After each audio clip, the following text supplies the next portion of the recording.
Hello guys, what's up everyone? So this is a video after a long time. I just wanted to start the game development videos again and wanted to share a tutorial series I was working on. Great, so right now I'm starting an Angry Birds type game tutorial series and this will be the part 1. The series will contain all the logic and detailed explanation of how to do things just like in Angry Birds. So let's start with it and I hope you enjoy this tutorial. It is a video after a long time. So I've given my best shot.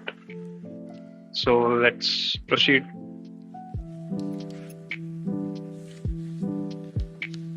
Step 1. Detect mouse position. There are two types of camera in Unity 2D. One is orthographic and other is perspective. Both of these are types of projections which we study in computer graphics related subjects. But without going in depth, I want you to explain in simple words. In Unity, if you are using the orthographic view, you may not feel the depth in a 2D scene. But if you use perspective camera, you can notice a depth effect in the scene. Think of the orthographic view as a flat 2D world in which you can directly detect the mouse position by converting the mouse pixel coordinates to a real world value. But if you are using perspective view, you may have to use a different approach. In perspective view, we create a 2D infinite plane and throw a ray towards the plane from the position of the mouse on the camera. Wherever the ray intersects the plane, that is the real world position of the mouse. There may be other ways to find the real world position, but these ways are pretty convenient for me. In this project, I will be using the perspective camera, but you can also use the orthographic camera if you want. First, we will add a player to our scene by adding a circle.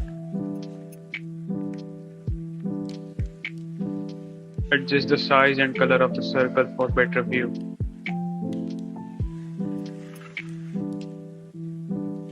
In the camera settings, I am changing the background color and the mode of camera as perspective view for this project. Now I will be quickly creating a folder and name it scripts and create a C# script inside it and name it as full script. Let's head to our code editor for editing the code. So I will first paste the code and explain it to you all together. So let's understand it line by line. First, I have declared three vector3 variables in the class which will hold some data related to position. In the start function, we are storing the initial position of the player in offset variable. Next, in the update function, we are first creating an infinite 2D plane using the plane object. The first parameter is the normal of the plane in which we are passing the negative z direction. And the second parameter is the initial position of the plane in which we are passing 0 value for all three axes, for which the shorthand is vector3.0. In next line, we are casting a ray from the camera and the starting position of the ray is the mouse position on the camera. Next, we are using a condition to detect if the ray cast intersects with the plane. Plane.raycast returns a true or false value. In this method, we are passing the ray we created and an extra variable with out keyword which will store extra data related to the intersect. So if the ray did intersect with the plane, then we are storing that position in the mouse POS variable. The ray.getPoint retrieves the intersection point coordinates from the enter variable, which contains the extra information we need.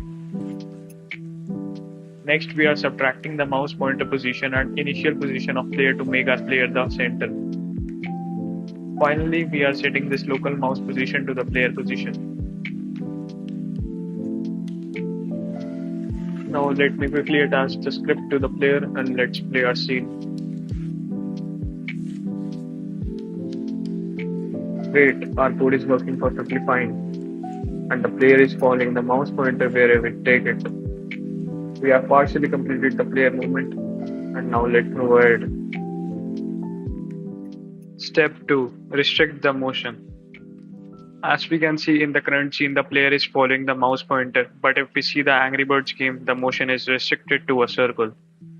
On the right hand side, we can see the ideal scene where the mouse pointer is far away but the player movement is confined. I will be explaining you how to achieve this effect. So I've created a diagram to show you how to confine the movement of our player in a circle. As you can see, Here is our player and a slingshot. I've also created a red circle in which the player will stay. So if our mouse pointer is over here, our player will be somewhere here. And if our mouse pointer is over here, our player will be somewhere here. Similarly, if our mouse pointer is over here, our player should be here. What we note from this is that the direction of the mouse pointer should be followed, but the range should be reduced. We can simply mark the points of the mouse pointer as x, y. After this, I have marked the radius of both the circles as small r for smaller circle and capital R for bigger circle. We can also mark the position where our player should be as x dash, y dash. Now to find x dash, y dash, we can simply find out the ratio of the radius and then we can equate it to the ratio of the points as we can see on left hand side. After that, I have written the ratio of the radius and as simply ratio and brought the coordinates of mouse pointer to the left hand side, which will give us the point where our player should be. So with this formula, we can simply reduce the range and find out the correct point of the player movement.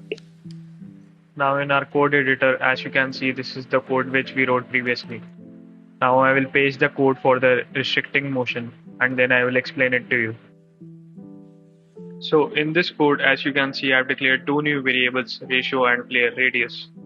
Next, on the line number 32, we are calculating the mouse radius from the origin located at the player position using the vector2.distance method, in which we are passing 0 as the first position and the local mouse POS in the second position.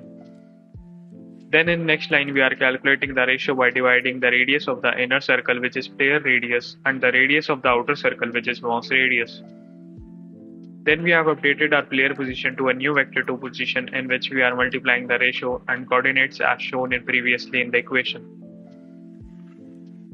Now in Unity we can set the player radius whatever you like. Currently I am setting it as 1 unit.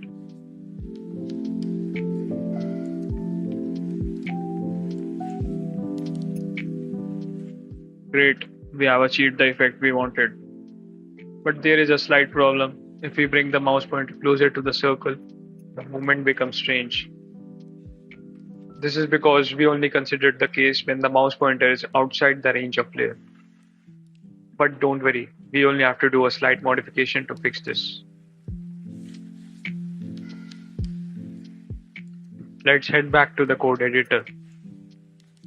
To fix the problem, we have to just add an if-else logic.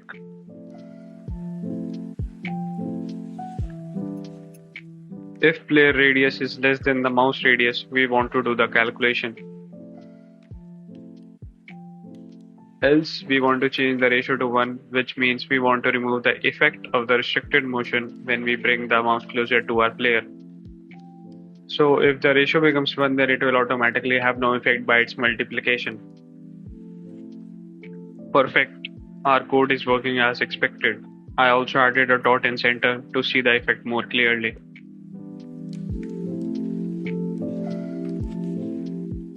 One final step we would like to do.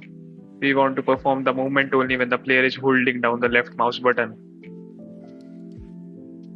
So in the code editor, I have added an if-else statement. If the player is holding the left mouse button, do the movement, else go back to your initial position. So let's test this out.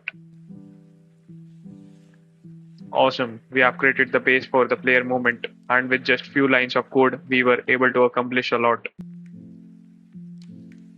So yes, this was the end of part 1 and I will release the next part as soon as possible. Please like and subscribe to show your support. It will really encourage me to do faster uploads. Thank you guys for tuning in with me.